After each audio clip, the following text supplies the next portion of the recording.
안녕하세요. 문학소년단입니다. 안녕하세요. 로맨스 정입니다. 안녕하세요. 챈들러입니다.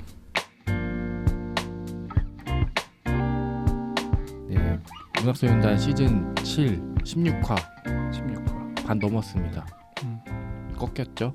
네, 오늘 저희 어떤 책 읽나요? 네, 요시노 겐자부로의 그대들 어떻게 살 것인가를 읽어봅니다. 굉장히 화제작이죠. 그렇죠. 이 미야자키 하야오 아저씨 때문에 예. 상당히 핫해진 책입니다. 이거 영화 보신 분 계신가요? 안 아직 봤어요. 못 봤어요. 줄거리 그러니까 근데 뭔지는 알아요. 네. 이 책과 다르다는 것까지 알고 있어요. 저는 정말 스포를 안 당하려고 정말 노력하고 있는데 아직 안 보셨어요? 네, 너무 보고 오고 싶었는데 시간이 안 돼가지고 아쉬웠어요. 그래서 어제 심야 영화라도 볼까 했는데 안 되겠더라고요. 자야죠. 네, 그죠. 네. 밤엔 자야죠. 네, 늙어가지고 네. 안 되겠더라고요. 그러면은 책과 작가 소개를 해보겠습니다. 그대들 어떻게 살 것인가는 1937년 출간된 일본 작가 요시노 겐자부로의 소설입니다.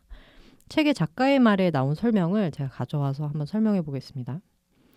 1935년 야마모토 유조라는 일본의 소설가가 일본 소국민 문고라는 총 16권짜리 문고를 한 달에 한 번씩 출간하는데 그 중에서 마지막으로 출간된 책이고요.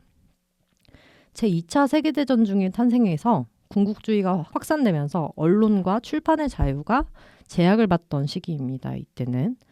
그래서 야마모토 작가처럼 자유주의를 지지하던 작가들은 1935년부터 자유롭게 글을 쓸 수 없었고요. 근데 이를 계기로 해서 이 해당 문고의 출판이 기획됩니다. 메시. 예. 어린 청소년들에게는 아직 희망이 남아있고 이들만은 이 시대에 이런 나쁜 영향을 받지 않게 해줘야겠다. 보호해줘야 된다라고 하면서 이 어려운 시절을 이겨낸 청소년이야말로 다음 세대를 짊어지고 나갈 소중한 자원이기 때문에 편협한 국수주의와 반동사상을 뛰어넘는 자유롭고도 풍요로운 문화가 있다는 것을 어떻게든 알려주려는 그런 의도로 쓰인 시리즈이고요. 파시즘이 미친 듯이 날뛰며 세상을 위협할 때도 인본주의 정신을 지켜내고 싶어 했다고 하십니다. 처음부터 1권부터 16편까지 어떤 걸 할지 다 골조를 짜놓고 순서도 다 정해놓고요. 누가 쓸 건지 어떤 내용으로 쓸 건지를 다 기획을 하셨다고 하더라고요. 근데 16권의 기획 당시에 가장 마지막 책으로 기획된 게 이겁니다. 이 그대들 어떻게 살 것인가라는 책이고 16권의 마지막답게 가장 근본이 되는 사상을 담아 놓으셨다고 합니다. 그래서 이거를 원래 다른 작가가 쓰려고 했는데 그 작가님이 좀 원로 작가 이런 분이신가 봐요. 근데 그분이 건강이 안 좋아지시면서 요시노 겐자부로님이 맡게 되신 겁니다. 네, 처음부터 이거를 문학작품이라고 생각하고 쓰시지는 않았다고 하고요. 청소년이 마주할 600페이지 분량의 윤리 문제를 미리 정해놨대요. 네. 그런 거였군요. 네. 케이스 스터디처럼 네. 청소년이 이런 상황을 마주한다면 이런 상황에서 이런 레슨을 줘야 하고 뭐 그런 것들. 네, 그거를 이제 이야기 쉽게 이제 말로써 이제 좀 전달한다. 이야기로 전달한다. 네, 그런 되게 정확한 의도를 가지고 쓰이는 소설입니다.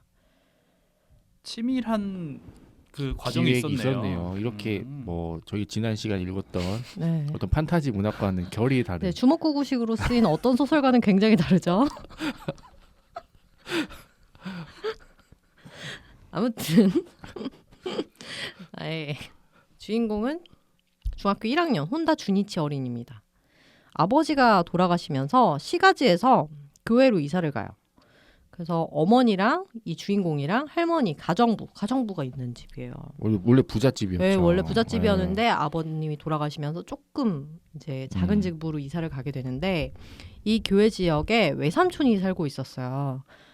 네, 그래서 그 삼촌이 이제는 자주 놀러 오게 되죠. 근데 이 외삼촌이 혼다 주니치한테 코페르니쿠스에서 딴 코페르라는 별명을 붙여줍니다. 이 코페르라는 친구의 그냥 중학교 1학년 생활, 그렇죠. 반올림 그런 소설이었다. 맞아요.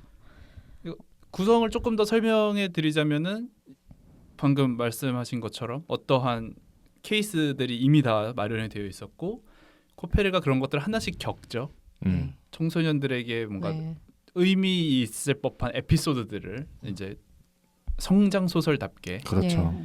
겪고 네. 말씀해주신 그 외삼촌 멘토의 역할을 하는 외삼촌에게 털어놓거나 외삼촌에게 이렇게 얘기를 하면 외삼촌도 어떤 리액션을 해주고 마지막 부분에 이제 외삼촌이 혼자 외삼촌의 노트 해가지고 편지를 이렇게 써주시는 그렇죠. 거죠. 네. 오늘 너가 했던 말이 너무 기억에 남는구나 코페르야 이러면서 막 이렇게 설명을 되게 교훈적이고 그렇죠. 선생님처럼 설명이 되는 어떤 유익한 시간을 네. 갖고 또 다음 챕터로 넘어가서 어떤 에피소드가 있었고 또 그 에피소드를 코페르와 공유하면서 생각하는 외삼촌의 생각 또 다음 챕터가 있고 이렇게 챕터가 써주신 걸 한번 살펴보면 10개의 챕터가 있네요.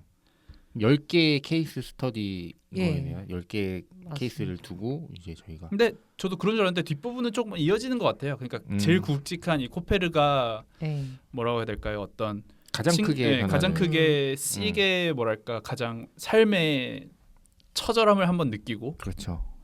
이런 걸 뭐라고 하나요? 가장 크게 성장하게 되는 어떤 성장통, 그렇죠. 성장통을 크게 겪고 나서부터는 챕터마다 구분이 이어진다기보다는 그냥 보통 소설의 챕터 같이 그냥 좀 그렇게 이어가죠. 이어지는 네. 이런 책이고 자. 이 책 읽어 마라. 다음은 이 책을 읽어야 할지 말아야 할지 이야기해보는 이 책 읽어 마라 코너입니다.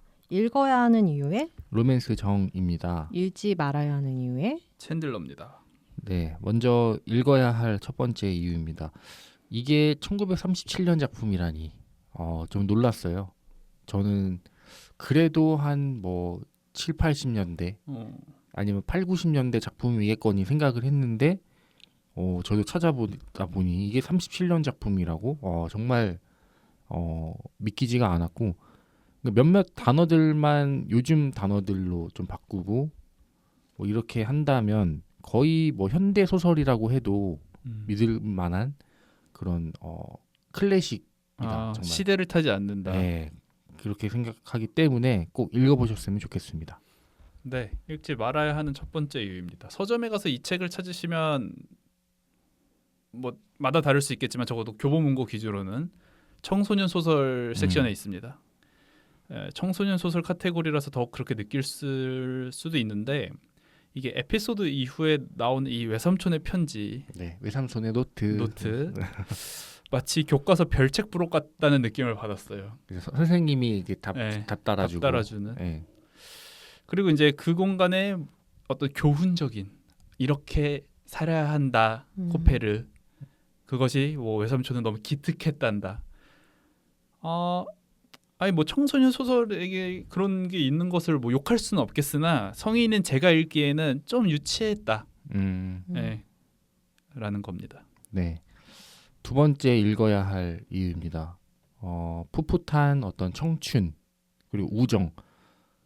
EBS 권장 도서 같아요. EBS에서 권장할 만한 도서고 요즘에 그런 우정 사랑은 많이 다뤄지는 것 같은데 우정이란 가치가 사실 느낄 수 있는 작품이 많지가 않아요.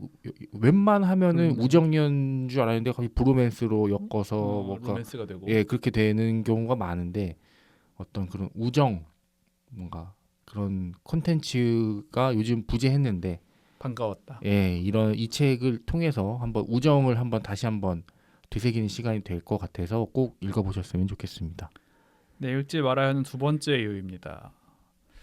아까 얘기한 것처럼 어떤 가치관, 어떻게 살아야 하는가 이런 교훈에서 우리는 어떤 삶의 자세를 가져야 하는가에 대한 레슨 말고도 정말 교육용으로 나폴레옹에 대한 설명을 네. 쭉 써놓고, 그러니까 설명이 아니라 역사 교과서인 줄 알았어요. 그렇죠.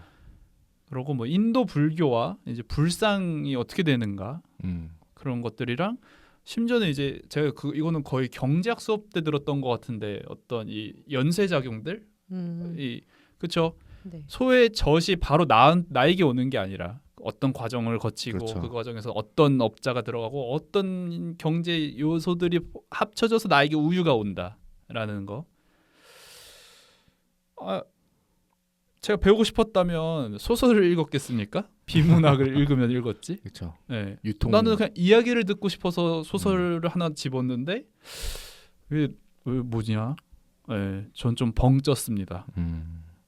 그래서 그 부분 그냥 쓱 넘어갔어요. 네. 대충 봐도 네. 여기서부터 여기까지네. 대각선 읽기 네, 가능합니다. 그렇죠. 자, 마지막 읽어야 할 이유입니다. 저희가 이 책을 읽기로 결정한 이유, 미야자키 하야오죠. 요즘 영화 뭐 아이맥스는 거의 예매 전쟁까지 가고 있고 한데 이 책은 이 읽어야 할 때가 있잖아요. 이 책은 지금 읽어야 돼요. 그리고 영화까지 한번 딱 네. 해서 네. 지금 한 번에 끝내야 물 들어올 네. 때가 지금이니까 노는 지금 저으셔야 맞아요. 한다. 이게 한참 지난 다음에 읽으면은 이거 매력 별로 없거든요. 어. 제철이죠 지금. 예, 지금 제철 방어처럼 그죠. 그렇죠. 그때 딱 먹어야 될 때가 있는데 네. 그때 읽으셔야 될 책이기 때문에 지금 당장 읽으셔라. 예, 이거 듣는 순간 한번 음. 읽어보시기 바라겠습니다. 네, 읽지 말아야 하는 마지막 이유입니다.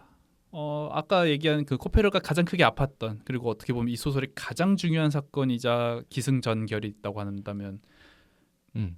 가장 하이라이트. 예, 기승전의 어딘가요? 전인가요? 위기 절정 위기죠 위기. 네, 어쨌든 가장 하이라이트. 이게 결국 친구들이 나의 가장 소중한 친구들이 학교 형들에게 집단 린치를 맞을 때 나서지 못한 야 로맨스정 친구 다 나와 하는데 조용히 무리해서 침묵하고 있던 챈들러 뭐 그런 겁니다. 나서지 못한 코페르 비겁한 스스로의 모습과 이 얘네들과 나의 우정은 이제 깨졌나? 이 우정에 대해서 이제 처음으로 아마 고민해봤겠죠. 결국 식음을 전폐했으나 결국엔 해피엔딩입니다. 맞아요. 친구들에게 용기 내서 편지를 썼고 친구들은 야 뭐 이런 걸로 하면서 어깨동무 씬 네. 쫙 한번 보여주죠. 저도 코페르와 비슷하게 비겁하고 몸을 사리면서 살죠. 아 요즘 그래야죠. 네? 싸울 때 끼어들면 안 되는데. 하지만 저는 성인이고요. 더 이상 이런 해피엔딩은 저에게 없습니다. 그걸 생각하니까 마냥 훈훈하게는 못 읽겠더라고요. 나는 여전히 코페르 초등학생이래. 중학생인 코페르만큼 나는 여전히 미숙하고 비겁한데 나에겐 이제 이런 기회는 없는 것 같고 좀 많은 생각들을 하게 됩니다. 네. 괜시리 슬퍼졌나요? 좀 슬퍼졌어요. 어쩌면 그래서 제가 반성을 했다면 오히려 읽어야 되는 이유가 될 수는 있겠지만 반성이 되진 않았다. 반성은 됐으나 사람이 어디 그렇게 쉽게 변합니까? 그렇죠. 저는 여전히 비겁하고 네, 사람은 뭐 고쳐 쓰는 거 아니죠. 네. 수진 씨는 이 책 어떻게 읽으셨나요? 저는 이 책이 되게 쉬워서 좋았던 것 같아요. 근데 이제 쉬워서 좋기는 했지만 어린이 문학답게 아까 말씀하신 대로 좀 유치한 구석이 있었던 거는 막 간다라불상 얘기 나오고 이런 건 저 비문학을 좋아하기 때문에 재밌었거든요. 재밌었는데 조금 아쉬웠던 거는 그래서 교훈이 어떤 건지에 대해서 너무 결론을 내려주는 게 조금은 소설로서의 묘미가 좀 떨어지는 포인트였던 것 같아요. 그래서 오히려 그런 걸 생각할 거리만 딱 던져주고 본인은 빠졌으면 오히려 훨씬 더 약간 멋있는 소설이 되지 않았을까 싶었고, 저는 처음에는 이게 37년에 쓰인 소설이란 걸 모르고 읽었어요. 그래서 아 뭐야 좀 시시하네? 그런데 그러고 다 읽고 나서 이제 에필로그 읽고 뭐 이런 거 스크립트 쓰고 이러는데 37년? 미쳤다 이거는. 그쵸. 정말 맞아요. 이건 37년에 이런 소설을 썼다는 거는 정말로 시대를 정말 앞서 나간 사람이고, 그리고 저는 되게 인상적이었던 게 어떤 이 군국주의 시대에 쓰인 소설인데도 어떤 일본의 뭐랄까요 그런 국수주의적인 그런 어떤 성향 이런 게 전혀 일본색이 묻어나지 않는 되게 중립적인 소설 같다고 느꼈어요. 사상 같은 것들이. 그래서 역시나 이런 소설을 그 시대에 기획한 사람인 만큼 굉장히 중립적인 태도를 유지하려고 노력했구나. 정말 교육에 진심인 사람이었구나. 그런 걸 느낄 수 있었던 것 같아요. 네, 그래서 저는 다시 읽어볼 일은 잘 없을 것 같긴 하지만 고평가를 안 할 이유가 네, 없다. 뭐 어린이 주변에 뭐 초등학생들 있으면 권할 만한. 너무 권할 만한 정말 좋은 소설이라고 생각이 들었어요. 그래서 미야자키 하야오 감독의 그 영화를 보지는 않았지만 아직 왜 이걸 보고 영감을 받았는지 알 것 같았어요. 음. 항상 이렇게 어떤 어린이들의 성장과 이런 소재를 이용해서 영화를 만든 사람인데 그래서 이런 선한 의도에 어떤 감명을 받지 않았나 싶은 생각이 듭니다. 네. 로맨스 정은 네. 그래서 너무 만족한 독서였던 거죠. 너무까지는 너무까지 아니고. 아닌데 어느 정도 만족? 예. 저도 저희가 왜 이 책을 읽었냐면 미야자키 하야오 때문이죠. 근데 저는 이게 이 영화 원작인 줄 알았어요. 이 통째가 그렇죠. 이 책을 영화화했구나. 네, 이 책을 영화로 만들었구나. 와 이게 영화 되나? 지금 이걸로 만들었다. 역시 은퇴작이라 힘 뺀다. 이렇게 그냥 서서히 페이드아웃 시키는 건가라고 생각을 했는데 뭐 저도 좀 찾아보니까 다 읽고 나서 찾아보니 제목이나 주제 의식만 좀 따왔다고 하더라고요. 저 더 이상은 모르겠는데 그 어떤 것도 공통점이 없는 없어요. 거죠. 그냥 네. 이 제목이랑 이 주제 책이 의식 하고자 하는 거를 미야자키 하야오가 그쵸. 다른 이야기로 했다는 네. 거밖에. 심지어는 어렵다고 하니까 이해가 안 간다고 난해하다. 하니까 이건 맞아요. 난해한과는 어, 정반대의 그렇죠. 소설이잖아요. 얼마나 다른지 알 수 네. 있죠. 그것만. 그래서 제가 이렇게 광고로 스틸컷을 몇 개 봤는데 그걸 상상하면서 이렇게 읽었거든요. 아 그래 여기서 이제 한번 나올 이 때가 세계로 됐다. 이 세계로 가는구나 이 생각했는데 그 끝까지 나오진 않았습니다. 그래서 그게 사람들이 막 너무 열광하는 거예요. 막 영화에 이 책 말고. 자기 울었다 어. 보면서. 근데 이걸 지금 읽고 울었다고 영화로 만든 걸? 연출이 개쩌나 보다. 이런 생각을 했었거든요. 하지만 그게 아니었다는 거. 네. 영 다른 내용이라는 거. 네, 그렇죠. 내용이 정말 어른들을 위한 동화책 같았어요. 그리고 오히려 어른들을 위한 동화책이야. 네, 차라리 저 애들 읽으라고 한 게 아니라 그러니까 저는 오히려 이제 저도 중2를 겪었고 다들 중2를 겪었으니까 그때의 마음들 그때의 어떤 고민들 가치들을 다시 한번 생각해봐라 라는 건 줄 알았는데 이제 수진 씨가 설명해 주셨죠 앞에. 네. 이게 철저하게 계획되고 기획된 작품이라는 거. 그래서 조금 놀랐고 뭔가 이런 코페르의 잡다한 생각들, 그러니까 저도 이렇게 어렸을 때부터 높은 데 올라가서 이렇게 보는 거 좋아했는데 저 사람들 다 어디로 가는 걸까? 근데 얘가 그 말을 하고 있더라고요. 그래서 야 코페르가 참 나도 코페르에 나를 투영해서 좀 이렇게 봤던 그런 부분들이 되게 기분이 좋았던 책이었습니다. 그리고 코페르 주변에 좋은 어른들이 너무 많은 것 같아서 맞아요. 얘는 참 복받았다 이 생각이 들더라고요. 근데 막 되게 코페르가 쓸데없는 생각을 해도 막 어른들이 다 받아주잖아요. 저는 이거는 이제 코페르가 공부를 잘해서라고 생각이 들어요. 공부를 못했는데 이랬으면 네, 막 진짜 아무것도 안 하는데 막 갑자기 와 외계인 나오면 어떡해요? 막 이런 거 외삼촌한테 이랬으면은 꿀밤 맞았겠죠. 근데 얘가 전교 1등이니까 얘가 영특해서 그렇구나. 외계인 얘기를 하는 거는 얘가 나사에 가려나 이런 생각을 할 거 아니에요. 이런 영향이 있지 않았나. 코페르를 공부 잘하는 설정으로 한 거는 공부도 잘 해야 된다는 거. 예. 그리고 아까 뭐 나폴레옹 얘기, 간다라 불상 얘기 나왔잖아요. 거의 뭐 먼 나라 이웃 나라. 이게 나폴레옹 얘기가 왜 나오는 거지? 그러니까 물론 나폴레옹이라는 인물에 대해서 설명을 할 수는 있는데 아니, 그의 전기를 일본 위인도 아니야. 네. 웬 프랑스 위인을 끌어다가 그 사람의 뭐 탄생부터 사망까지의 그래서 이게 왜 대체 왜 이렇게 했을까? 이게 약간 그 37년도에 출판 트렌드는 원소스 멀티 유지였나? 그러니까 이거를 나폴레옹도 한번 알면 좋을 것 같은데. 그럼 여기서 나폴레옹 아이들에게 좋은 건 다 넣어주고 싶은 마음이었나요? 네, 그런 이것도 좀 애들이 알아야 될 것 같고 지금 37년도에 나폴레옹이 핫했을 수가 있어요. 일본에서. 그럴 그렇죠. 수도 있죠. 그렇죠. 맞아요. 그래서 그때 이렇게 나폴레옹 얘기를 하면서 그때 아이들은 나폴레옹이 이런 사람이었구나 하면서 많이 잘 받아들일 수도 있기 때문에 넣은 게 아닌가. 근데 그것도 보면 어떻게 보면 군국주의의 그거 아니에요?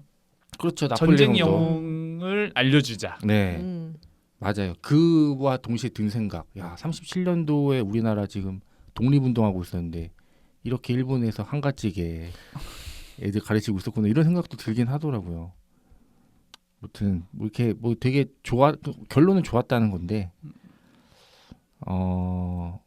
그리고 좀 아쉬웠던 점은 그 소제목에서 스포를 당했다는 거. 그러니까 저는 사실 그 아까 챈들러 씨가 말한 코페르의 위기 네. 친구들과 틀어졌을 때 그래서 얘네 진짜 쌩까는 거 아니야? 그래서 뭔가 그런 여기서 이제 이 세계로 가나 했는데 갑자기 다음 장 관계 개선 챕터명 관계 개선되는구나 이렇게 스포 당해 가지고 전 사실 혼자 남을 줄 알았어요 코페르가. 그래서 애가 막 너무 슬퍼해서 다시는 이런 일을 반복하지 않으리 막 이럴 줄 알았는데 이제 관계 개선 이게 네 글자 보고 네. 애초에 외삼촌의 노트가 있는 책에 네. 그런 내용 나올 리가 없죠. 거기서 이제 혼자 남으면 그 일본 작가 누구죠? 일본 작가 그 누구죠? 달리기 하는 사람? 하루키요? 네, 무라카미 하루키. 무라카미 하루키의 소설이 되는 거죠. 그럴 수도 약간 있네요. 그런 결이잖아요. 네. 아무튼 뭐 그게 좀 아쉬웠고 마지막으로 저는 나중에 조카나 자식이 생기면은 코페르의 외삼촌처럼 애가 뭐 물어봐도 이렇게 성실하게 대답해주는 사람이 돼야겠다 이런 뭐 교훈이 있었습니다. 챈들러 씨는 어떻게 읽으셨나요? 네, 저는 하나의 다짐이 있었어요. 이 책을 읽기에 앞서서 당연히 지금 너무 핫한 책이라 도서관에서는 빌릴 수가 없고 저는 이북을 읽지 않기 때문에 책을 사야 하는 상황이지만 지지난 시간에 저희가 홍학의 자리 때 제가 책을 사고 팔았거든요. 이 책은 진짜 갖고 있을 만한 책은 아닌 것 같아서 너무 재밌게 읽었으나 그러고 나니까 이번에는 좀 그러니까 책을 사는 걸 최대한 지양하고 싶은 건 거예요. 책을 좋아하고 그것이 사회에 이롭겠지만 어쨌든 집에도 뭐 한계가 있고 책을 마냥 살 수는 없으니까 뭐 좋은 책이면 당연히 사지만 이 책은 이 제목이라면 왠지 내가 그렇게 좋아할 것 같지는 않아. 이걸 내가 소장하고 싶을 생각은 들 것 같지가 않아. 여서 하나의 다짐. 이 책은 내가 교보문고 가서 서서 다 읽어내야겠다. 며칠이 걸리건 그 자리에서는 다 못 읽을 것이고 매일 조금씩 매일 조금씩이라도 마침 회사 앞에 교보문고가 있어서 교보문고를 가서 조금씩 공짜로 다 읽어내야겠다. 빌릴 수는 없었으니. 그래서 그렇게 이제 접근을 한 책이었습니다. 그래서 제가 이걸 알게 됐었죠. 청소년 소설 섹션이 있구나. 생각보다 더 청소년 소설이었고 어린이 학습 문고 같아서 매우 놀랐습니다. 로맨스저랑 마찬가지로 이걸 읽으면서 이게 어떻게 지브리 애니메이션이 된다는 거지? 너무 궁금했어요. 다 읽기 전까지는 저는 이 애니메이션 지금 개봉한 그게 어떤 내용인지를 하나도 몰라가지고 맞아요. 저도 코페르가 나오겠구나. 근데 이렇게 되게 재미없고 슴슴한 애니메이션이 되겠네. 전 이 세계로 간다. 뭐 어떤 판타지적인 요소가 있는지를 하나도 모르고 되게 지브리 애니메이션 같지가 않다. 맞아요. 그래서 지금 독수리랑 그 표지에 있는 포스터 네. 갈매기인가 독수리는 그러니까 걔는 언제 도대체 나오지? 저도 계속 기다렸거든요. 안 나오더라고요. 그 활 쏘는 건 또 어디서 나오지? 뭐 이런 생각이 들더라고요. 그러면서 의아하면서 읽었으면서도 이 소녀는 나오지 않지만 누나가 나오긴 그쵸. 나오죠. 아무튼 아련한 어린 시절에 그 몽글하고 뭔가 풋풋하고 서정적인 느낌만은 딱 지브리스럽긴 했어요. 결론적으로 영화와 책은 거의 상관없다는 게 밝혀지긴 했지만 그렇게 어쨌든 책의 재미보다는 의의에 조금 더 초점을 두고 읽었습니다. 뭔가 읽으면서 마음에 안 들었기 때문에 이거 읽고 나서 이런 식으로 까면 되겠다. 난 별로 마음에 안 들었다고 하면 되겠다라고 할 때마다 보이는 청소년 이걸 내가 까면 난 쓰레기인데 어린 아이들에게 교훈을 주겠다고 만든 책을 유치했다라고 하면 저는 뭐가 되는 건 거죠? 유치해야 되는 책인 그러니까요. 네. 그러려고 만든 책이니까. 네. 그래서 재미보다는 계속 의의에 초점을 두고 읽다 보니까 뭐 읽히긴 하죠. 못 쓴 글이 아니니까. 하지만 역시 초반에는 어떤 배신감 혹은 예상을 벗어난 소설의 정체에 조금 실망을 했었던 것 같고요. 계속 얘기하고 있지만 이 외삼촌의 노트 그리고 그 앞에 붙어 있는 요 그림 네, 짤막짤막한 그림들이 있죠. 그거 보고 약간 이 나이에 이러려고 책을 읽나? 현타가 살짝 네, 오셨어요? 살짝 왔어요. 외삼촌의 노트 구간이 너무 저한테 현타였어요. 어. 말씀하신 대로 애들이니까 이걸 설명해주면 좋죠. 근데 그렇죠. 저희는 이제 안 그러잖아요. 그냥 보여주기만 하고 교훈은 저희가 스스로 얻어내야 하는 삶을 많이 살아왔잖아요. 그러고 나니까 그게 조금 유치했고 조금 실망스러웠지만 그럴 때마다 또 다시 한번 고개 들고 청소년 소설 오케이 그걸 상기하면서 읽었습니다. 뭔가 원작, 생산관계 등 교훈적인 이야기는 그래서 이렇게 패스를 하고 그래서 그냥 좀 숙제하는 기분으로 그래도 다 읽어야지 하면서 읽다가 하지만 여기서 이제 반전 얘기한 그 코페루가 이 겪은 가장 큰 위기 친구들을 모른 척하고 이제 우정에 금이 가는지 진짜 아마 이 나이 때라면 진짜 인생 최고의 위기일 거예요. 그렇죠. 그때는 진짜 친구 죽느냐 고민이, 사느냐의 갈림길이었을 것 같아요. 그렇죠. 그 부분을 읽으면서 저는 진짜 성인이 돼서도 얘처럼 비겁했던 저의 모습들이 몇 개 생각이 나는 건 거예요. 그러다가 이제 뒤에서는 그렇게 한번 이입을 하고 나니까 얘가 이제 나중에 화해를 하는 그 부분에서는 저도 모르게 울컥. 아니 울진 않았고 울컥. 훈훈. 아. 벅찬 감동을 느끼면서 책을 다 이제 제가 이틀째 다 읽었거든요. 다 읽고 아시죠? 목동 교보문고 CBS 지하. 에스컬레이터를 타고 이렇게 타지 않아요. 그거 에스컬레이터 항상 멈춰 있어요. 에스컬레이터를 이렇게 걸어서 올라오는데 바깥 세상이 보이잖아요. 지하에서 갑자기 세상이 너무 아름다워 보이는 건 거예요.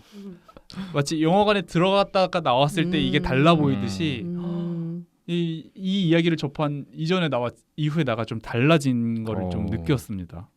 갑자기 세상이 아름다워 보이고 다시 인생 되게 잘 살고 싶고 비유를 하자면 그간 더러워지고 긁히고 떼먹었던 핸드폰 액정 필름을 한번 싹 떼고 슥슥슥슥 닦고 새 필름을 한번 딱 붙이는 듯한 느낌.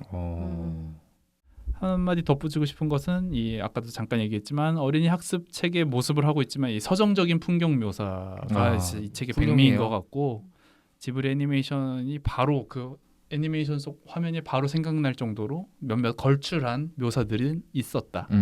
네, 어린이 소설이지만 맞아요. 그래서 좋았습니다. 네, 그럼 본격적으로 이 책 안에서 그냥 뭐 오늘은 본인 어린 시절 얘기 많이 하게 될 것 같고, 네, 유년 시절 얘기 많이 하게 될 것 같은데 친구랑 싸웠다가 화해본 경험이 있습니까? 저는 있어요. 많죠? 네. 언제? 이렇게 격하게는 아니겠지만 그죠? 그래서 저도 이렇게 격하게는 아니고. 정말로? 자잘하게 있기는 있지 않나요? 누구나 있지 않을까요? 친구가 있는 아닌가? 그렇죠. 저는 이렇게 뭐 주먹 다짐을 한 적은 없으니까. 아니 근데 얘네들도 주먹 다짐을 하면서 싸운 건 아니잖아요. 그러네. 남들이랑 했네. 저는 고등학교 1학년 때가 마지막인 것 같아요.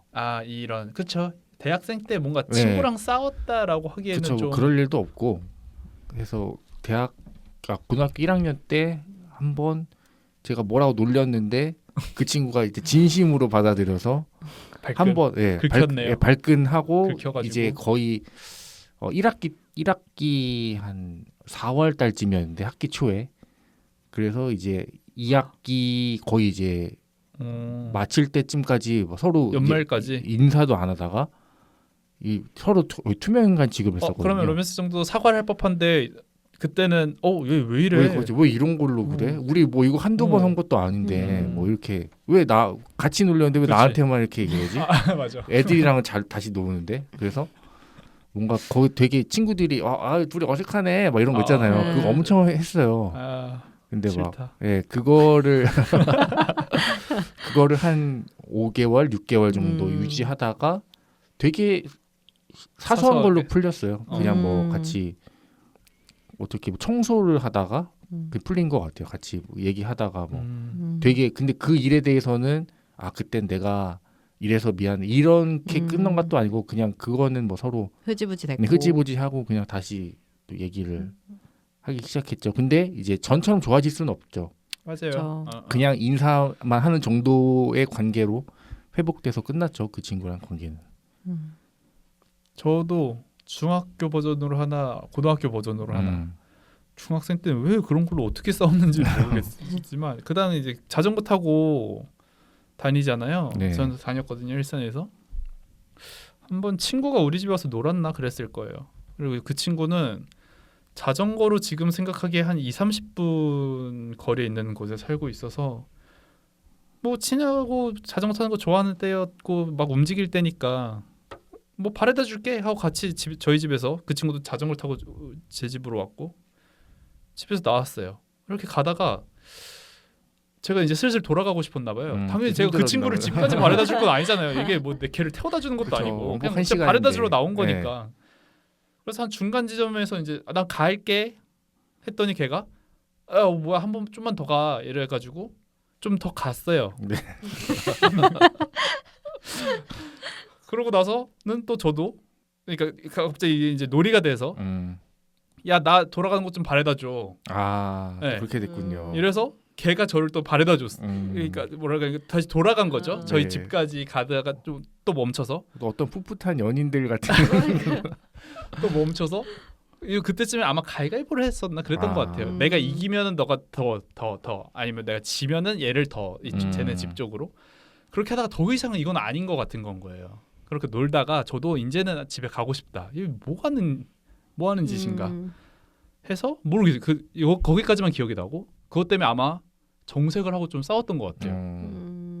그래서 걔는 야 치사해 하고 그냥 갔고 기분이 상해서 저는 아까 로맨스형 좀 이걸로 뭔 하고 저도 집으로 가서 그냥 서먹하게 뭐 그렇게 지내다가 그냥 어느 날 걔가 저 대인배인 거죠. 저한테 자전거 타고 끼익 와가지고 앞에 이렇게 세우면 장난삼아 좀 그쵸. 신세계 그것처럼 그쵸. 중구형 그거 지나치지 않소 그것처럼 자전거 타고 저 앞에 오다가 저 앞에 끼익 세우면서 그냥 모르는 척 하고 나서 저도 모르는 척 그냥 없었다 셈 치고 그쵸.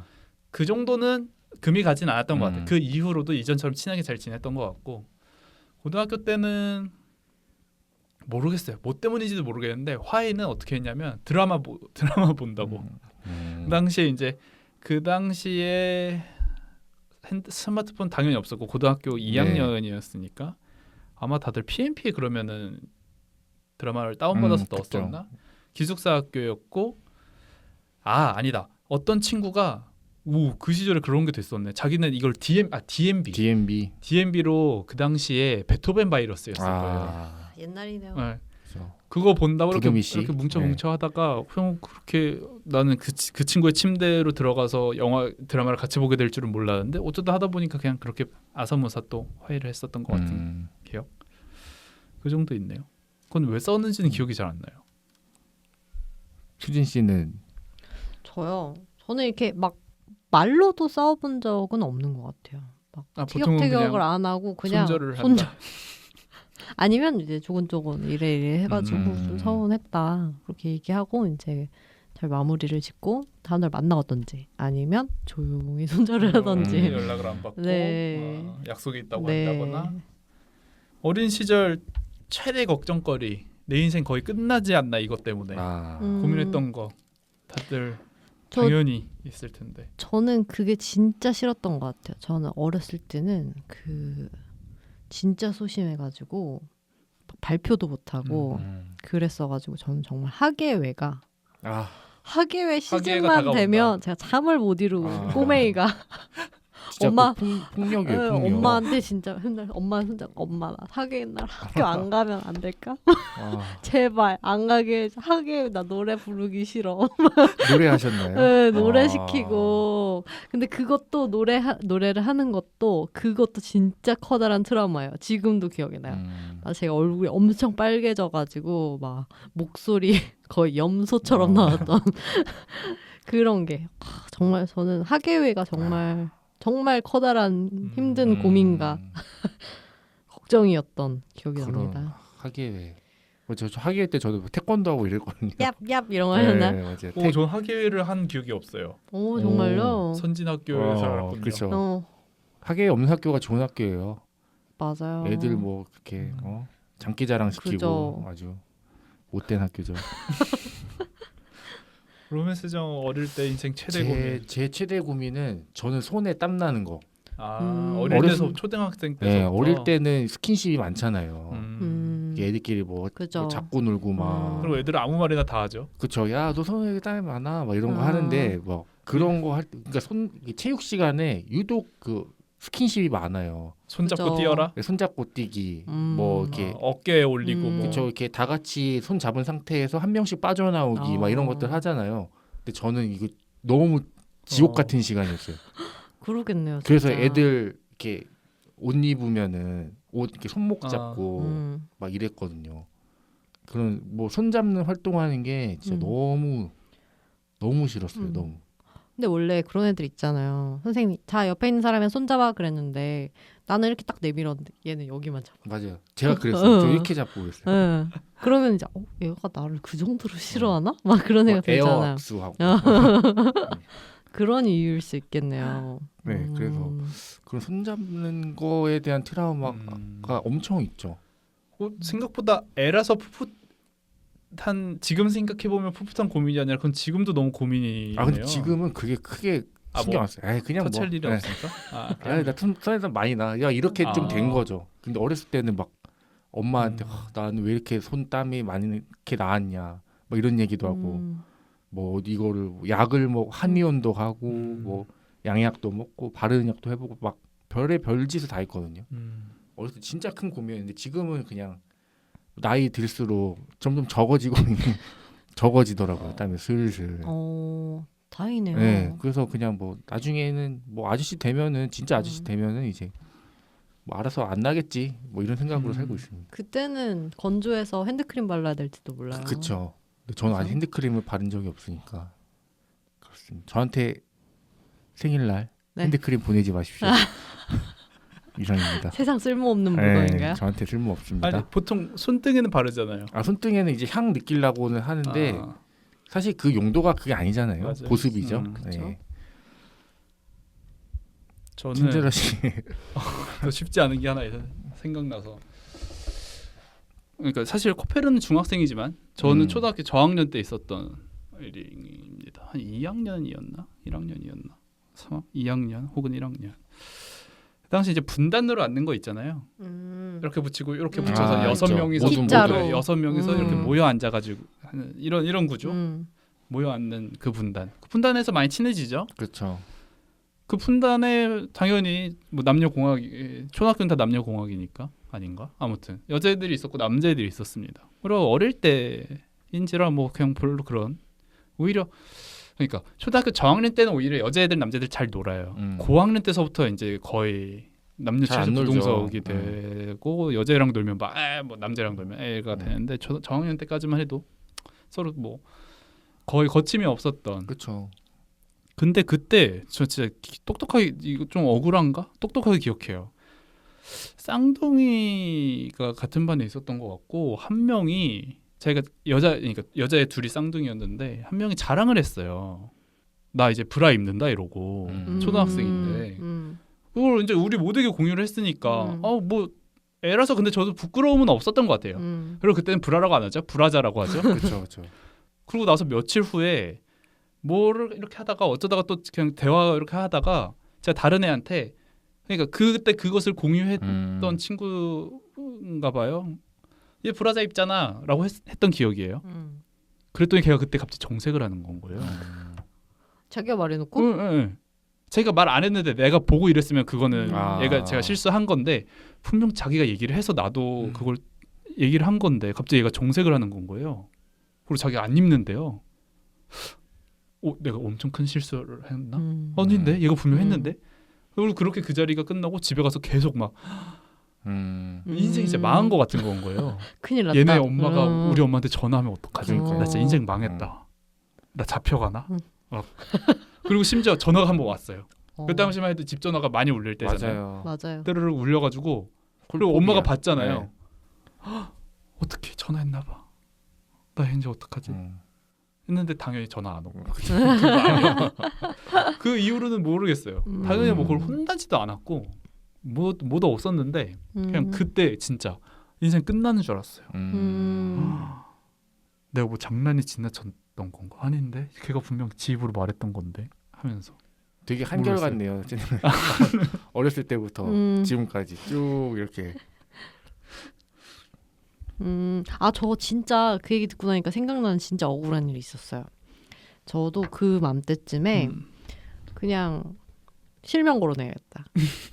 다은이라는 여자애가 있었어요. 같은 아파트에 사는 초등학교도 같이 네, 다니는? 초등학교 같이 다니는 여자애였는데 걔가 어느 날 학교를 갔는데 학교에서 이제 누가 귀에다가 장난을 친다고 딱풀을 넣은 거예요. 어이구. 네, 근데 딱풀을 발랐다고요? 여기다 귀에 그래서 이제 웨이도 쪽에 이게 들어간 거죠. 그래서 병원에 가서 그걸 제거를 했는데 이제 그걸 누가 했냐라고 추궁을 하자 아무 상관도 없는 저를 찝은 거예요. 그러니까 원래 그 친구와 친하게 지내긴 했어요? 아니요, 그냥 아는 사이긴 했는데 반도 아예 달랐고 그날 만난 적도 없고 같이 노래 본 적도 없어요. 그러니까 건너 이제 아는 사이였는데 저를 찝은 거예요. 그래서 저는 벼랑간에 요즘으로 치면 학폭인 거죠. 뭐 괴롭힌 애가 된 거죠? 괴롭힌 애가 돼가지고 그래가지고 막 저희 엄마가 막 그 집을 그래서 그 집에서 막 저희 엄마한테 막 전화하고 막 욕하고 막 걔네 아버지가 막 흥분해가지고 막 전화상으로 막 욕하고 막 이랬던 기억이 나요. 그래서 진짜 너무 황당하고 어이가 없어가지고 말이 안 나왔던 기억이 나요. 네. 근데 별다른 사과도 없이 끝났어요. 그렇게 하고 그래서 저희 아버지도 굉장히 화나셔가지고 그러면 그때 물어볼만 하죠. 너 왜 내가 안 그랬잖아. 왜 나라 그랬어? 근데 뭐 모르겠어요. 그렇게 그때 제가 진짜 소심했거든요. 그때는 초등학교 때까지 굉장히 그랬어가지고 그 진짜 막 주변에서도 그 다른 초등학생이 야 남다은은 왜 최수진한테 그렇게 했대? 뭐 그런 얘기가 계속 돌 정도로. 어이구. 이게 너무 억울해. 그죠? 그러니까 뭔가 자기가 얘기하지 못하는 어떤 진실이 있었는데 그거를 이제 둘러대기 위해서 엉뚱한 사람을 지목했던 것 같아요. 갑자기 생각나네 그 얘기한 걸 수도 있어요. 네. 또 그 친구에게는 또 어떻게 보면 이게 또 되게 죄책감 평생의 죄책감이 그 친구가 코페르일 수도 있어요. 그렇죠. 하지만 수진에게 편지를 쓰지 못한 코페르죠. 그렇죠. 사실은 내가 이래서 이랬다는 못한 거죠. 여러분이 코페르라면 그러면 자 제일 친한 친구가 학교 선배한테 찍혀서 맞고 있어요. 네. 친구가 얘기합니다. 야 수진 친구 다 나와. 로맨스 친구 다 나와. 나갑니까? 전 바로 나가죠. 바로 나가요. 네, 역시 바로 대범합니다. 전 바로 나갑니다. 네, 의리 있어야죠. 침 딱 뱉으면서 나다. 이미 그 얘기 하기 전에 나가 있을걸요? 나가 있어요. 친구가 맡고 있다면. 야!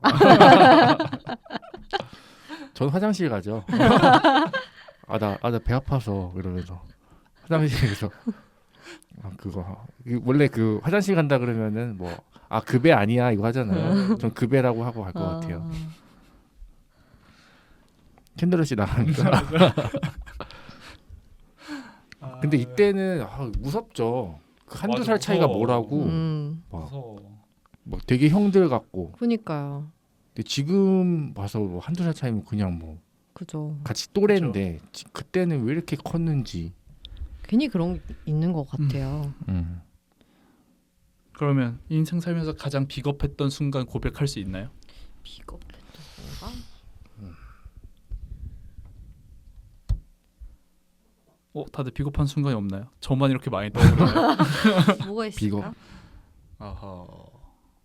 저는 근데 이거 문학순단에서 한번 얘기했던 것 같아요. 들었었나? 저 군대 때 이건 심지어 삐삐도 같이 알고 있는 사건이죠. 이 자리에 삐삐 있으면 참 좋았을 텐데 한번 풀고 가게. 이제 삐삐한테 잘못한 거 아니고. 뭐 지금이야 뭐 말해도 되겠지. 군대 때 핸드폰을 몰래 썼어요.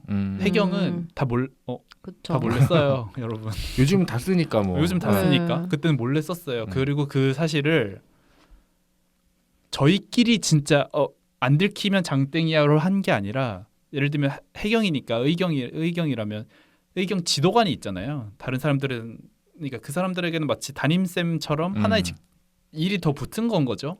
내가 해경으로서 해야 되는 일이 있고 해경을 관리하는 업무 하나가 추가된 그런 관리관이 하나 있습니다. 그 사람들이 용인해 주는 거예요. 그리고 이것도 짬대우라고 무슨 짬 이상만 쓸 수 있게 그 사람들이 허용해 준 거예요. 그리고 이것도 기강 잡기 하나로 잘못한다 그럼 그 사람들이 걷어가요. 압수를 합니다. 기강 잡기용이죠. 그리고 그때 당시 제가 배를 타고 있었는데 그 배에 4명 저 같은 신분의 군인이 4명이 있었고 제가 제일 탑이었고 두 번째가 삐삐였고 세 번째와 네 번째가 있었어요. 그리고 그 즈음에서 이 세 번째 친구가 슬슬 핸드폰을 쓸 때라고 저희끼리 판단한 것 같아요. 가져오라고 했죠. 그렇게 해서 쓰고 있었어요. 근데 이거를 이 지도관한테는 얘기를 안 한 건 거예요. 세 번째가 이제 씁니다. 쓸게요. 써도 될까요? 라고 얘기를 안 한 건 거예요. 원래는 허락을 받아야 돼요? 그쵸. 얘기를 아니면 해야죠. 예. 그냥. 그러다가 어느 날 뭔가 좀 그러니까 일이 터졌다기보다는 일이 터질 수 있으니 야 살이자 이제 점호 시간에 살이자 핸드폰 다 일단 내가 걷어갈게 압수 갖고 와봐 했는데 그 친구가 갖고 온 거예요. 그러니까 이 지도관은 야 어디 뭐냐 들고 왔어? 하니까 제가 사실 나서야 되잖아요. 그렇죠. 죄송합니다. 제가 갖고 오라고 했는데 지도관께 말씀드리는 걸 깜빡했습니다. 이 얘기 처음 들어요? 처음 들어요. 진짜요? 네. 그동안 숨겼거든요. 근데 제가 거기서 손을 못 든 거예요.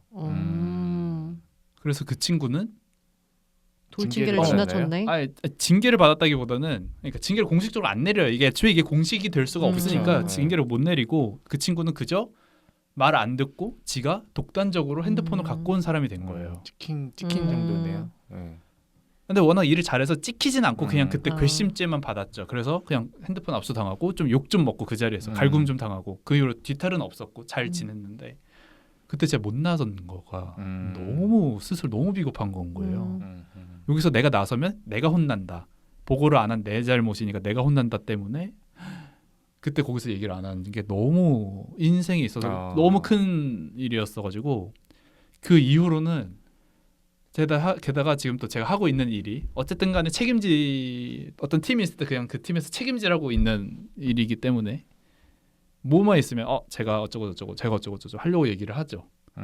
그게 마치 이 여기 돌친개 얘기처럼 그걸 좀 더 일찍 했었어야 되는데 성인이 되고 나서야 그거 너무 부끄러워가지고 이 얘기는 오히려 여기저기서 하고 다녀요. 맞아요. 그렇게 얘기해야지. 또. 얘기하고 내가 그만큼 비겁했던 사람이고 그걸 반복하지 않으려고 지금 되게 노력을 하고 있다. 이건 오히려 제가 공공연하게 하고 다니는 제가 삐삐한테도 얘기를 했는지는 모르겠네요. 그러면 같이 계셨으면 아시는 거 아니에요? 삐삐도 알죠. 그 사건이 그죠? 있었다는 걸 알죠. 삐삐의 평가는 다를 수도 있겠네요. 어쩌면 개비겁한. 침묵했던 사람. 삐삐님한테는 별일이 아니어서 기억이 안 날 수도 있지 않을까요? 본인에게는 굉장히 큰 타격이 일이어도 없는 뭐 일이었을 수도 있죠. 그 그런 일이 있었지 정도였을 수도. 뭐 저는 뭐 예전 저 최근에 좀 비겁했네요. 뭐요? 그 최근에 뭐 그 인사 소원 수리 쓰는 네, 뭐 이게 있었는데 그 다 나가자고 쓰기로 했어요. 근데 저는 아무래도 좋다에 눌렀습니다. 세 가지 선택지가 있습니다. 남겠다, 나가겠다, 아무래도 좋다. 아무래도 좋다. 네, 근데 이제 저만 혼자 아무래도 좋다. 그러니까 이거 어떡하지? 그러니까 좀 이 사람이 상처받을 것 같은. 이거 다 나간다 그러면은 이 사람 회사 생활에 막대하게 타격을 받겠다는 혼자만의 생각으로 그러니까 배신을 한 거죠. 그게 걱정이 되더라도 난 그래도 무조건 지상 목표는 탈주야라고 생각한다면 내 안위가 먼저니까 그 사람이 받을 상처보다는 고를 선택할 수 있잖아요. 근데 그만큼 싫지는 않았나 보네요. 네, 그게 안 되더라고요. 그러니까 그 사람 있잖아요. 뭐 짱구아빠 회상처럼 그렇죠. 그 사람과의 추억들. 좋았던 추억들, 이 사람이 그동안 나한테 뭐 해줬던 밥들. 것들, 뭐 그런 것들 생각 스치면서 그건 내가 안 되겠는 거야. 남을 수 있겠다. 그래서 나가겠다고는 못 하겠으니까 그렇다고 완전 남겠다고도 하기 싫어요. 나가면 좋긴 좋으니. 그래서 아무래도 좋다는 거. 어떻게 그래도 회사가 그런 선택지를 만들어 놨네. 네, 근데 그거를 이제 공공연하게 그 팀장이 오픈을 한 거예요. 너네 다 나간다고 썼고 얘만 아무래도 좋다라고 했다. 너네 진짜 배신이다. 공개 처형. 네, 그렇게 된 거예요. 그래서 선배 이렇게 저 쳐다보더라고요. 양쪽에서 배신이야. 그래서, 네. 근데 이제 아무래도 좋다는 이제 배신한 측에도 끼지 않는 거죠. 네. 그때 라인이 정해졌네요. 네. 그래서 저는 지금 네. 강제 줄섬한 네, 건가요? 어떻게 그렇게 돼버렸습니다. 비겁했네요. 엄청 비겁한 것 같아요. 근데 참 상황이 그렇네요. 근데 그거 같아요. 그러니까 사전에 다 같이 욕만 했으면 그냥 다른 사람들은 로맨스 정원 속으로는 다른 생각했을 수도 있겠다. 뭐 구절에서는 같이 욕해놓고 좀 여우 같네라고 생각했을 수는 있겠으나 오히려 만약에 다 같이 아웃을 쓰자라고 얘기를 명시적으로 한 상황에서 아니면은 그건 아니죠. 그냥 이렇게 얘기하면서 난 나갈 거야. 뭐 나도 나간다 했어요. 그럼 나는 저는 가만히 있었거든요. 그냥 침묵이라면은 동의를 했죠. 좀 이렇게 뭐 이렇게. 참작 사유가 있죠. 네. 그러면은 뭐 괜찮네요. 네. 동결이 그때 한게 나간다고 아니면. 했잖아 했을 때 아니야 나는 아무 말도 안 했어. 맞아요. 테이프 돌려봐. 테이프 깎아? 판사님 저는 아무 말도 하지 않았습니다. 내 인생의 돌침개 사건 한번 해볼까요? 돌침개 얘기하셨잖아요. 그죠? 저의 돌침개는 그거였습니다. 돌침개 뭐 혹시 내 인생에 어떤 계기가 되어준. 그렇죠. 이 돌침개 사연이 코페르의 엄마가 해준 얘기죠. 어떤 할머니가 신사의 계단을 올라가고 있는데 무거운 짐을 들고. 그렇죠. 근데 그거를 도와줄까 말까 네. 고민하다가 결국엔 할머니 혼자가 다 올라가 버린. 그게 평생의 후회가 됐다 하면서 코페르에게 너는 이제 그러지 말아라는 식으로 이제 이 돌침개 얘기를 해주는 거죠. 나에게 너무 소중하다. 그렇죠. 나는 어떤 일을 할 때 돌침개를 항상 떠올린다. 이렇게 얘기를 했는데 저도 진짜 그 사건을 계속 떠올리면서 제 잘못입니다. 제가 하라고 했어요라고 얘기를 하고 다니는 것처럼 지금. 저는 그런 느낌은 있는 것 같아요. 어떤 선의로 뭐 이렇게 뭐 누구를 도와드린다거나 처음 보는 분한테 자리를 양보한다거나 이럴 때 오히려 되게 고민이 되는 순간이 내가 이 진짜 작은 이 알량한 선의에 너무나 약간 스스로 뿌듯함을 느끼려고 하는 게 아닌가 하는 그런 마음에 오히려 그것 때문에 망설여질 때가 있는 것 같아요. 저 사람은 이게 필요하지 않을 수 있는데 맞아요. 나 혼자 너무 이렇게 도취되어 있는 건 아닐까? 친절하고 착한 나에. 맞아요. 그래서 오히려 그럴 때 좀 고민될 때가 있는 것 같아요. 그럼 계속 그걸 상기하면서 인생의 어떤 그것으로 삼고. 그래서 뭔가 무슨 일을 하려고 할 때 뭐 누구를 도와준다고 하거나 그러면 이제 별일 아닌 것처럼 하려고 좀 그러니까 뭔가 마음의 갈등이 항상 있는 거죠. 이렇게 하고 나서도 뭐 일을 이렇게 누군가 도와주거나 뭐 선의로 뭐 이렇게 좋은 일을 하고 나서도 아니야 없었던 일이야. 네. 아니야. 생각하지 말아야지. 생각하지 말아야지. 그런 갈등이 스스로 좀 있는 것 같아요. 마음속에. 저는 뭐 그 지하철이나 버스 자리 양보 그러니까 막 안 한 적이 몇 번 있어요. 앉아 있는데 누가 앞에 봐도, 할아버지가 섰어요. 네. 눈을 그때 쓱 감고. 근데 진짜로 마음이 이게 한 번 그랬던 적이 있는 게 제가 그냥 앉아 있다가 할아버지가 버스 이렇게 멈추다 넘어지셨거든요. 어이구. 그때 이후로는 저는 잘 이제 앉지 않. 충격이기 네. 때문에. 내가 한 번 편하자고 이 저 할아버지 넘어졌네. 그 할아버지가 뭐 되게 막 힘들어하면서 일어나시는 걸 보고 엄청 그러니까 사실 제가 뭔가 저도 버스 돈 내고 탔고 그죠. 사실 이거는 그냥 선의잖아요 정말. 그죠. 근데 그 퇴근하고 힘들 수도 선의를 있고. 제가 잠깐 외면했을 때 이런 일이 또 벌어졌네. 그러면 그 상황에서는 괜찮으세요 하면서 여기 앉으세요라고 했나요? 아니요 그냥 저는 일단 앉아서. 할아버지 앉아 있는 거 관망하다가 그냥 자연스럽게 일어났던 것 같아요 그냥. 그냥. 예. 근데 할아버지는 뭐 앉지 않으시고 내리시긴 했는데 뭐 그런 일 이후로는 아기가 왔다거나 해도 막 그냥 다 일어나는 편인 것 같아요. 내 자리가 아니다. 이 자리는 내 자리. 네. 애초에 내 자리가 아니었다 네. 이렇게요. 내가 앉을 때가 아닌 거구나 이렇게. 그래도 막 퇴근하시고 또 촬영이라는 게 서서 하는 일이고 맞아요. 체력적으로 힘들잖아요. 그러기 힘들 것 같아요. 그런 날이 있을 때는 그러니까 최대한 어디 기대서 가는 그러니까 지하철에 주로 그냥 기대서 가는 것 같아요. 서서 이렇게 기대서 가거나 아니면 진짜 사람 뭐 자리 많을 때 이제 좀 앉는 편이고 거의 뭐 많이 서서 다니죠.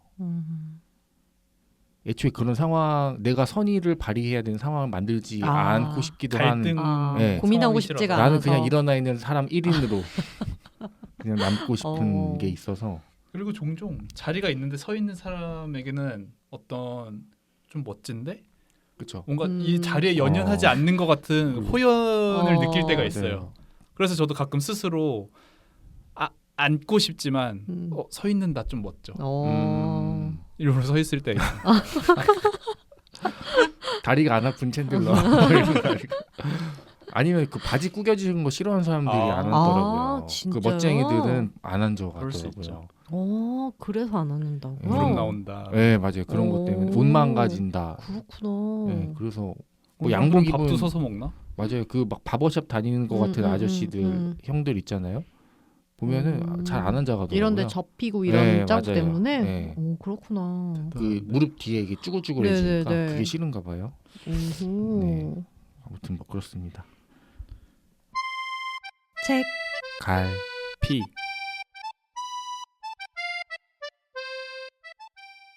이 책에서 가장 인상 깊었던 문장을 꼽아보는 책갈피 코너입니다. 챈들러 씨는 어디가 가장 인상 깊으셨나요? 네, 외삼촌의 노트 중 한 부분인데 81페이지고요. 어차피 내일 만날 테니 만나서 얘기하는 게 좋을 것 같구나. 그래도 네 편지를 읽고 떠오른 생각을 노트에 기록해 두는 건 잊지 말아야겠지. 너무 자기적으로 이럴 거면 그냥 레슨 1 해두지. 좀 더 잘 쓸 수는 없었나? 를 생각하게 하는 좀 깨는 문장이었으나 뭐 37년이라는 걸 고려한다면 그리고 애초에 기획이 뭐 소년문고였다면 뭐 봐줄 수는 그렇죠. 있죠. 예. 네, 아무튼 뭐 딱 제일 어쨌든 저에게 있어서 이 책의 가장 인상 깊었던 곳은 어쨌든 외삼촌의 노트이기 때문에 그 공간을 한번 갖고 와봤습니다. 네, 그다음 제가 인상 깊었던 문장은 223페이지에 나오는 문장인데 이것도 외삼촌의 노트 중 한 문장입니다. 이게 그 코페르가 실수를 했죠. 친구들에게 나서지 않았을 때 그때 이제 삼촌에게 고민 털어놓고 삼촌이 노트에 또 쓴 내용입니다. 우리에게는 자신이 어떻게 행동해야 할지 결정할 수 있는 힘이 있어. 그래서 때로는 실수를 저지르기도 해. 하지만 우리에게는 자신이 어떻게 행동해야 할지 결정할 수 있는 힘이 있어. 그래서 우리는 실수했을 때 다시 일어설 수 있는 거야. 라는 문장인데 시옷이 유난히 근데 이게 실수 발음이 안 되네요. 실수. 아무튼 실수를 이렇게 했을 때 다시 일어서야 한다. 뭐 이런 내용이 참 좋더라고요. 네. 정말 교훈적이었습니다. 수진 씨. 저는 놀랍게도 이 소설에서 뭔가 특별히 눈에 띄는 그래서 제가 좀 지금 놀란 게 제가 여기에 그 북마크를 붙일 생각을 해보지를 않았어요. 읽으면서 하나도 없었. 네, 이게 문장이 눈에 띄는 문장이 있지는 않았고 전반적인 내용이 굉장히 좋았다. 전반적으로 좋았다. 전반적으로는 좋았는데 뭐 하나하나의 문장이 막 한강 작가의 소설이라던가 이런 것처럼 빛나는 문장은 없었다. 그렇긴 하죠. 왜냐면은 되게 내용이 쉬운 만큼 문장이 쉬워질 수밖에 없는 것 같아요. 덜 새롭고. 맞습니다. 자, 마지막으로 한 줄 평과 별점을 들어보는 시간을 갖도록 하겠습니다. 먼저 저부터 좀 말씀드리겠습니다. 중고 서점에 내놓진 않을 책 별점은 5점 만점에 4점입니다. 앞에 뭔가 생략된 것 같은데요. 이 문장은 마치 다시 읽지는 않겠지만 그렇죠. 중고 서점에 내놓지는 않을 책. 맞아요. 내가 누구에게 그냥 줬으면 줬지 읽으라고 이거를 갖다 팔진 않겠다는 약간 판단하는 행위에는 어떤 복수와 분노가 약간은 서려 있는 건가요? 그렇죠. 이거를 왜 빌리지 못했나? 왜 나는 빌리기에 실패했나? 그리고 12,000원 주고 샀고, 네, 뭐 이런. 네, 이어서 챈들러입니다. 아 늙기 싫다. 5점 만점에 3점입니다. 네. 마지막 수진 씨는요? 네. 의도에 정말 충실한 어린이 소설 5점 만점에 3.5점입니다. 어우, 맞아요. 이건 사실 청소년 소설보다는 어린이 소설에 그쵸. 네. 더 가까운. 어린이 소설이죠. 그렇습니다. 다음 주 책은 네. 그거죠. 이언 맥큐언 네. 견딜 수 없는 견딜 수 사랑. 없는 사랑. 이 책도 꽤 핫하더라고요. 그래요. 빌리기가 어렵습니다. 저는. 자, 그러면 오늘 시간 마무리하고 저녁 먹으러 가야겠어요. 네. 배가 고파요. 자, 마무리하겠습니다. 하나, 둘, 셋. 또 봐요.